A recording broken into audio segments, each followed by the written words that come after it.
ఇది చిన్న హౌస్. నేను చెప్తున్నది ఒక టిప్ మీకు, చిన్న హౌసెస్ కోసం.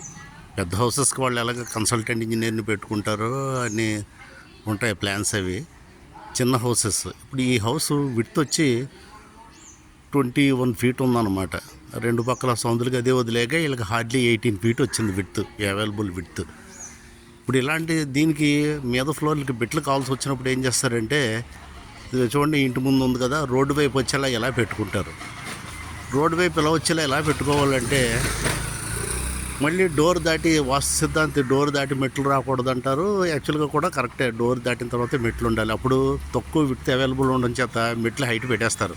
అంటే 10 అంగుళాలు 11 అంగుళాలు ఆ హైట్ ఎక్కడం చాలా కష్టం అన్నమాట. అలాంటప్పుడు ఈ ఓనర్ గారు ఏంటంటే కింద సెల్లార్లోని మొత్తం పార్కింగ్ వదులుకొని మెట్లు తయారు చేయమని చెప్తే, ఇలాగా ఈ సైడ్కి అనమాట, ఈ సైడ్కి మెట్లు తీసుకొని వచ్చాం. సపోజ్ ఇది కానీ సెల్లార్ వదలకపోతే రెండో టర్న్ కూడా ఇటు పక్కే తీసుకెళ్తాం అనమాట. ఈ మెట్లలో కూడా ఈ ఓనర్ గారికి ఇంట్రెస్ట్, ఒక వేరే టైప్ ఆఫ్ నార్మల్ మెట్లు కాకుండా కొంచెం స్పెషల్గా కావాలన్నారు. దానికి మెట్లంతా కూడా ప్రీకాస్ట్ పోయించాము. స్లాబ్స్ ముందు ఓ మెట్టి ఎంత ఉంటుందో అంత సైజు పోయించాము.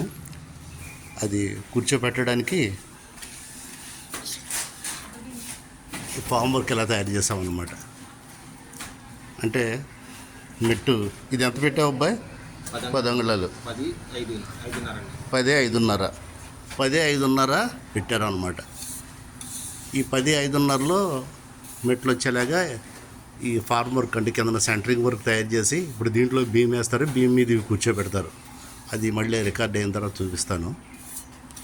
ఇలా చేసుకోవచ్చు అనమాట. ఈ మిగతా అంతా కూడా కిందన సెల్లార్ పార్కింగ్ ఖాళీ ఉంచుకున్నారు.